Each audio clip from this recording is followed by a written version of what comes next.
YouTube ya, udah 1 tahun mungkin. Gimana kabarnya kalian? 1 tahun ini kita berat banget ya, kita harus melewati musim COVID-19. Tapi nggak apa-apa, harus tetap semangat, harus tetap jaga kesehatan. Oke? Udah banyak banget pertanyaan yang masuk di YouTube aku. Salah satunya tentang STR. Gimana cara memperpanjang STR tapi APN sama MU-nya itu udah habis? Atau dia mau memperpanjang STR tapi nggak punya sertifikat APN sama MU. Oke, dijelaskan langsung oleh Ibu Ketua Ibu Pusat. Disimak sampai akhir, nanti di akhir aku akan kasih tips buat kalian. Pengalaman pribadi dari temen aku. Oke, semoga membantu. Baik, untuk teman-teman semua, saya rasa teman-teman mungkin sudah tahu, dan karena kita di dalam perpanjangan STR sesuai dengan Undang-Undang 36 tahun 2014 dan diperkuat lagi dengan Undang-Undang Nomor 4 2019 bahwa perpanjangan STR harus memenuhi sejumlah kredit profesi. Nah, kita sudah memutuskan di dalam Kongres juga kita memenuhi 25 SKP. 25 itu dipenuhi dalam jangka waktu 5 tahun. Dan di dalam kredit profesi yang kita harus capai, kita sudah membuat komponen-komponen apa saja yang bisa kita masukkan. Ada 5 komponen yang ada di dalam format portofolio kita. Namanya format portofolio.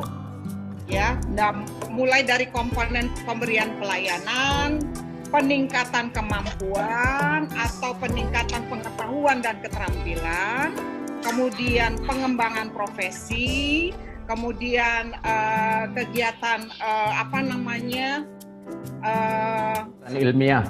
Ya, tadi kegiatan ilmiah sudah, publikasi dan lain sebagainya.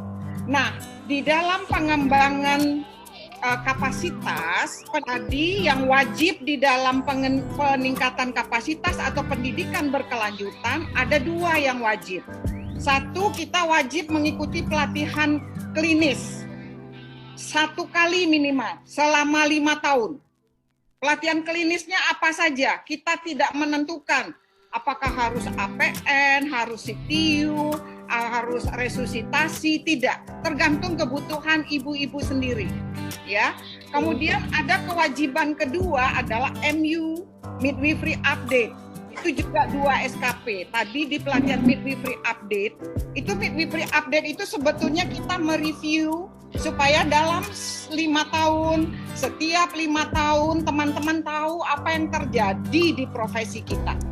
Perubahan-perubahan apa? Namanya juga update. Ya, termasuk perubahan dari regulasi, dulu nggak ada undang-undang, sekarang nggak ada undang-undang, kemudian standar-standar ada berubah, ya. Itu kita sampaikan pada saat midwifery update. Di dalam standar-standar, kalau ibu-ibu tidak ikut pelatihan APN misalnya di dalam pelatihan klinis, ibu mengambilnya misalnya CTU. Nah, berarti kan ibu tidak tahu misalnya ada perubahan standar APN.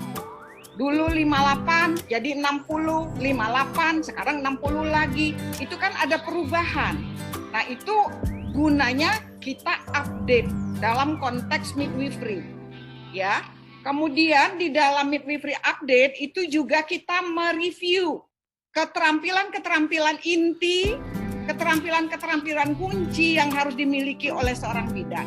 Itu di dalam midwifery update ada semua, tapi sifatnya updating.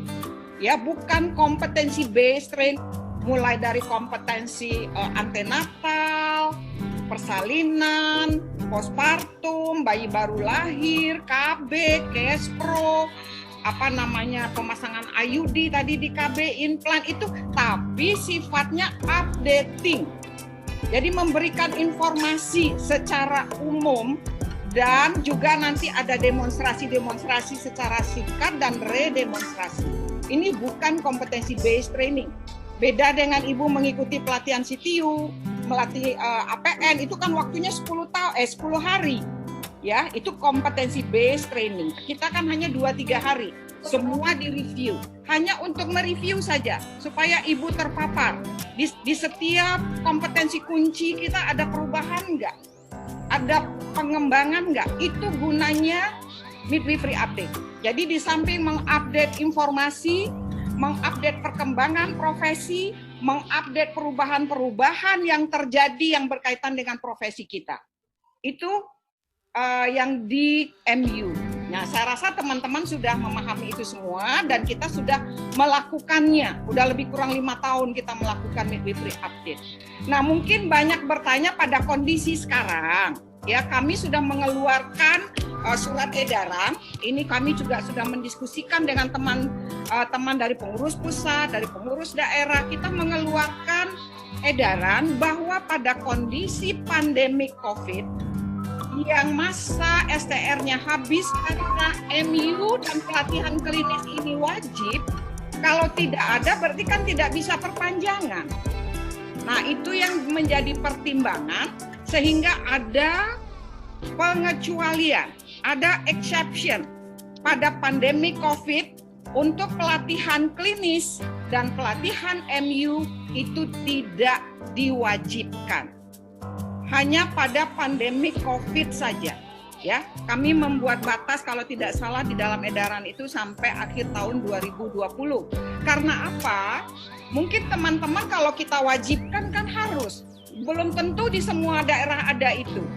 Karena semua daerah berbagai bermacam-macam kondisinya. Ada yang zona merah, ada zona kuning, ada zona hijau yang kita tidak bisa melakukan pelatihan dan lain sebagainya. Jadi dua kewajiban ini pada masa periode pandemi COVID, kita membuat batas waktu sampai 2020 akhir, itu tidak diwajibkan. Tidak diwajibkan apa maksudnya? Ya kalau ibu punya ya nggak apa-apa.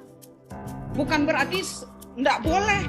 Nah, kalau ibu punya sertifikat APN, ya udah masukkan saja. Ibu punya sertifikat MU, masukkan saja. Tapi yang harus dipegang kata kuncinya, tidak diwajibkan. Ya, bukan berarti tidak boleh ada. Tidak diwajibkan berarti tidak harus ada. Kalau ada ya silakan. Kalau tidak ada ya tidak usah dipaksakan. Kata-kata tidak diwajibkan harus dipahami secara menyeluruh dan itu ada batas waktunya. Kenapa? Karena kita berangkat dari situasi kondisi yang ada.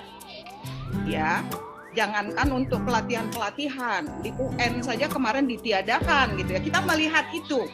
Kemudian yang untuk menjadi relawan di COVID awalnya harus ada surat izin praktek semua tenaga kesehatan, tapi karena tidak memungkinkan, oke, tidak ada surat izin praktek, harus STR saja. Oh ternyata nggak semua juga belum punya STR karena kita membutuhkan kondisi sekarang seperti ini, itu pengecualian itu lumrah saja terjadi. Jadi kita mengambil pembelajaran dari beberapa kebijakan-kebijakan yang konteksnya adalah perlu ada kebijakan-kebijakan yang tidak membuat teman-teman itu terhambat untuk melakukan perpanjangan STR-nya. Jadi itu Bu, tapi ada batas waktu. Sekali lagi, tidak diwajibkan. Bukan berarti tidak boleh ada di dalam portofolio Ibu, boleh saja. Tapi tidak lagi diwajibkan untuk 1 tahun sampai akhir 2020. Itu Bu, mungkin paham ya? Jadi bukan berarti nggak boleh dihentikan, itu belum. Kita nggak sampai ke sana. Tapi pada kondisi sekarang, bukan cuma MU yang tidak diwajibkan, tapi juga pelatihan klinis. Karena itu tidak mudah mendapatkannya. Dan berbagai kondisi di masing-masing daerah juga berbeda-beda. Jangan sampai nanti di daerah ini wajib MU, wajib pelatihan klinis. Di daerah ini karena hijau, nggak apa-apa, enggak. Itu nanti akan membuat kegalauan dari anggota kita. Jadi kita membuat kesepakatan dan itu sudah diedarkan. Kalau Ibu belum menerima, Ibu tolong dibuka website IBI. Ya, itu kami sudah cantumkan di website IBI. Gimana teman-teman, sudah jelas banget ya penjelasan dari Ibu Ketua Pusat. Udah ada peraturannya, dijelaskan bagaimana cara memperpanjang STR dan melengkapi 25 SKP. Oke, dan ini aku kasih tips, ini adalah pengalaman pribadi dari teman aku sendiri. Salah satu teman aku di RSUD, dia bulan lalu memperpanjang STR, tapi PN-nya dia nggak punya dan sertifikat MU-nya udah expired, jadi udah nggak aktif lagi. Terus dia datang ke IB daerah, pengurus IB daerah. Dia konsultasi bagaimana masalahnya sama IB daerah, direkomendasikan untuk membuat surat pernyataan gitu. Jadi surat pernyataan bersedia mengikuti pelatihan APN. Jadi kayak sementara gitu loh teman-teman, surat pernyataan itu fungsinya buat memperpanjang STR itu, tapi nanti dia juga bersedia untuk mengikuti pelatihan APN-nya itu dan pelatihan MU-nya yang udah habis masa aktifnya. Oke, jadi kalian bisa datang ke pengurus IB daerahnya masing-masing, kalian konsultasi gimana untuk menyelesaikan masalah kalian. Jadi nanti dibantu. Ada juga temanku di klinik, dia kerja di klinik. Oke, sudah paham ya? Oke, see you next video. Dadah.